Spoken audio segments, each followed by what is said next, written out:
신약 169면에 있는 요한복음 12장 44절에서 50절, 저 한 절, 여러분 한 절 교독하시겠습니다. 예수께서 외쳐 이르시되 나를 믿는 자는 나를 믿는 것이 아니요 나를 보내신 이를 믿는 것이며 나를 보는 자는 나를 보내신 이를 보는 것이니라. 나는 빛으로 세상에 왔나니 무릇 나를 믿는 자로 어둠에 거하지 않게 하려 함이로라.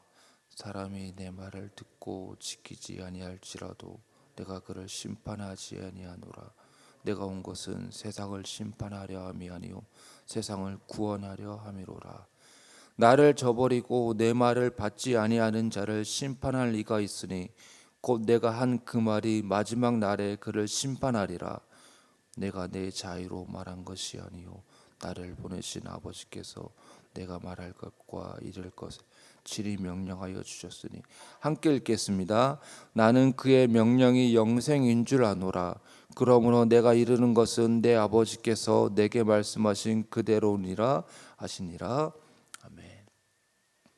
요한복음은 1장에서 12절, 13절에서 21장으로 나뉘어집니다. 특별히 오늘 본문이 속해 있는 12장은 1장부터 12장까지는 표적의 책으로 불려지고 있습니다. 그러니까 표적이 많이 일어나고 있는데 그 표적을 통해서 드러내고자 하는 의도가 있습니다. 그 의도는 예수님이 누구신지, 예수님의 정체성에 가는 것이고 그 메시아이신 예수님을 믿어야 영생을 얻게 되고 심판에 이르지 않게 된다라는 것이 이 1장부터 12장까지 표적의 책의 주요 내용이라고 할 수 있습니다. 그리고 오늘 본문은 표적의 책으로 불리는 마지막 부분입니다. 마지막 부분인데 지금까지 했던 내용들을 다시 한번 정리하고 종합하는 내용인데요. 그렇기 때문에 이 오늘 말씀은 예수 그리스도가 누구신지, 그리고 그리스도이신 메시아를 믿어야 심판에 이르지 않고 구원을 받게 된다라는 것을 다시 한번 요약하고 있다라고 볼 수 있습니다. 그래서 요한복음에서는 예수님이 누구신지 그런 표적의 책 1장부터 12장까지 표적의 책을 통해서 누구신지, 그리고 또 13장 이후로부터 또 예수님 누구신지, 예수님의 정체성에 대한 내용이 많이 등장하는데요. 오늘 본문도 마찬가지인데 44절에 보면 나를 믿는 자는 나를 믿는 것이 아니요 나를 보내신 이를 믿는 것이며, 여기서 나 예수님을 믿는 자는 나를 보내신 이 하나님을 믿는 것이다. 그래서 예수님을 떠나서는 하나님을 믿을 수 없다라고 얘기하고 있습니다. 또한 45절에 나를 보는 자는 나를 보내신 이를 보는 것이니라. 그래서 예수님을 봐야 하나님을 볼 수 있다. 예수님을 통하지 않고는 하나님을 볼 수 없다라고 얘기하고 있습니다. 또한 49절에 내가 내 자유로 말한 것이 아니요 나를 보내신 아버지께서 내가 말할 것과 이를 것을 친히 명령하여 주셨으니, 여기서 예수님은 자유로 임의적으로 하고 싶은 대로 하고 싶은 말을 하지 않았다라고 합니다. 아버지께서 하나님께서 말할 것과 이를 것을 친히 명령하여 주셨습니다. 그렇기 때문에 예수님이 하는 말은 예수님 자신의 말이 아니고 하나님께서 일러 주신 말씀이기 때문에 하나님의 말씀이라는 것이죠. 고로 예수님의 말씀을 듣는 것은 하나님의 말씀을 듣는 것이다 라고 얘기하고 있습니다. 그래서 이 모든 것을 종합해 보면 예수님을 믿는 것이 하나님을 믿는 것이고, 예수님을 보는 자가 하나님을 보는 것이고, 예수님의 말씀을 듣는 자가 하나님의 말씀을 듣는 것이다 라고 얘기하고 있습니다.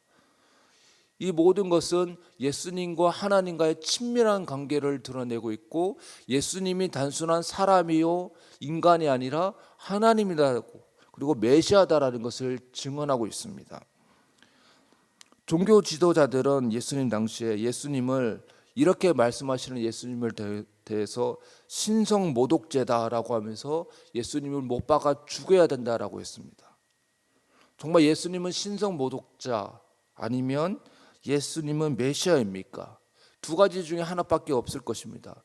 예수님이 정신이 온전치 못해서 그렇게 자신이 하나님이다라고 주장하고 자신의 말이 하나님의 말이고 자신을 믿는 자가 하나님을 믿는 자이고 자신을 보는 자가 하나님을 보는 자라고 하면서 예수님은 그런 담대한 주장, 아무도 그렇게 주장하지 못했던 내용들인데 예수님은 그런 담대한 주장을 통해서 자신이 신성모독죄, 미친 사람이거나 아니면 정말 예수님이 하나님이거나 둘 중에 하나이죠.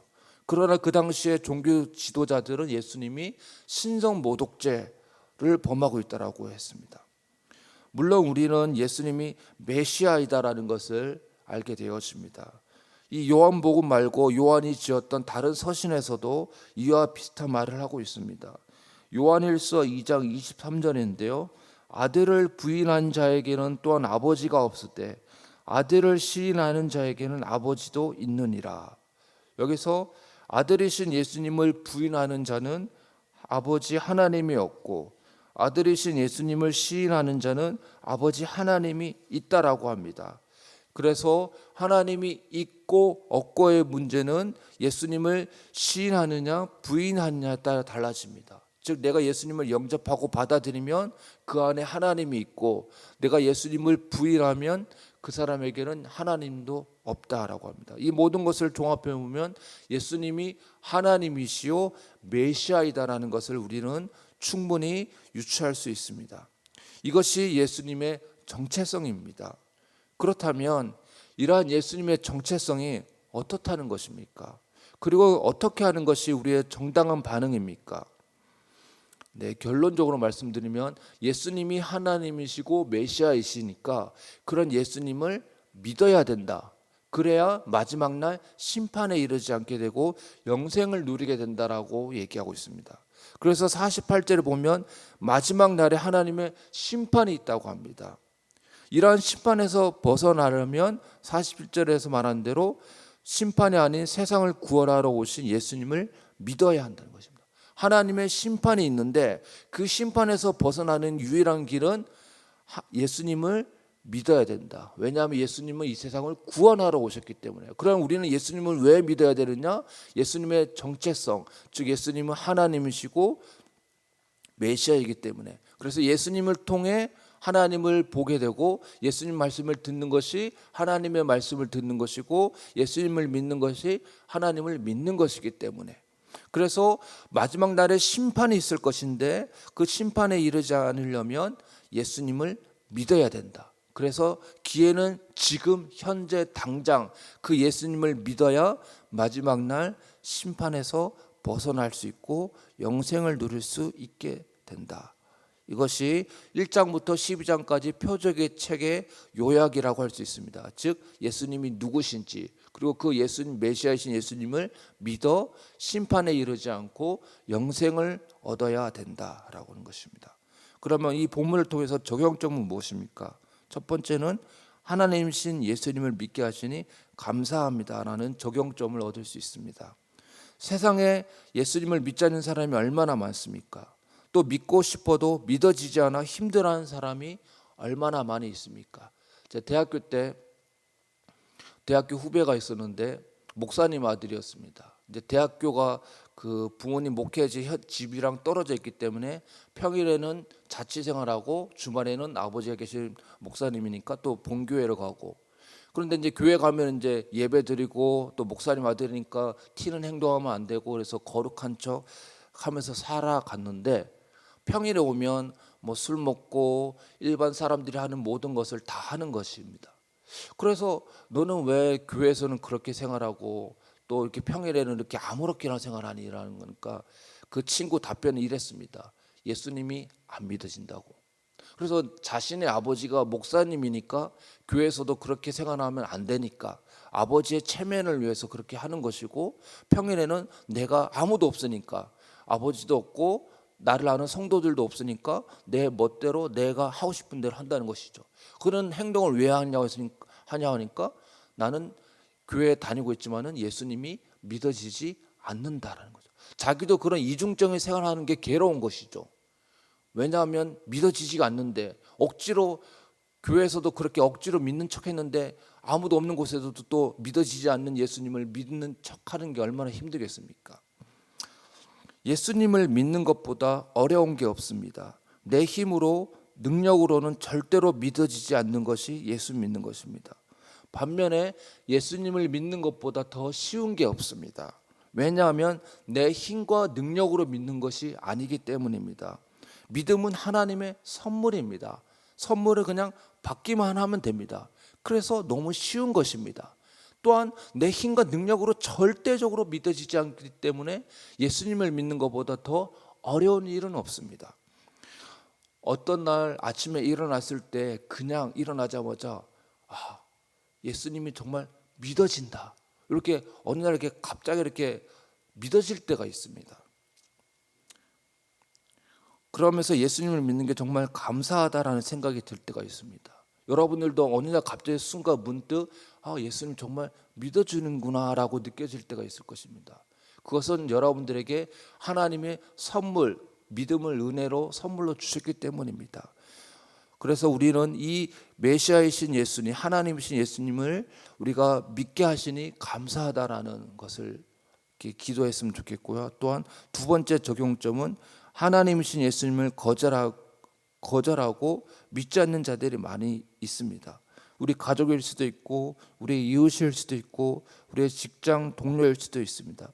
그들을 위한 기도와 관심 잃지 않고 전도의 통로가 될 수 있는 우리 모두가 될 수 있기를 바랍니다. 기도하겠습니다. 사랑하는 하나님 아버지, 오늘 본문을 통해서 예수님을 믿어야 하나님을 믿을 수 있고 예수님의 말씀을 듣는 것이 하나님의 말씀을 듣는 것이고 예수님을 보는 자가 하나님을 보는 것이라고 했습니다. 이 땅에 메시아로 오신 그 예수 그리스도를 믿을 수 있는 믿음을 선물로 주시니 감사합니다. 우리에게 구원을 주신 그 예수님을 믿고 심판에 이르지 않게 하시니 감사합니다. 그러나 우리 주위에 아직 모르는 사람들이 많이 있습니다. 그들을 향한 관심과 기도, 전도를 쉬지 않고 그렇게 축복의 통로, 복음의 통로가 될 수 있는 우리 모두가 되어지게 하여 주시옵소서. 이 모든 말씀 예수 그리스도의 이름으로 기도합나이다. 아멘.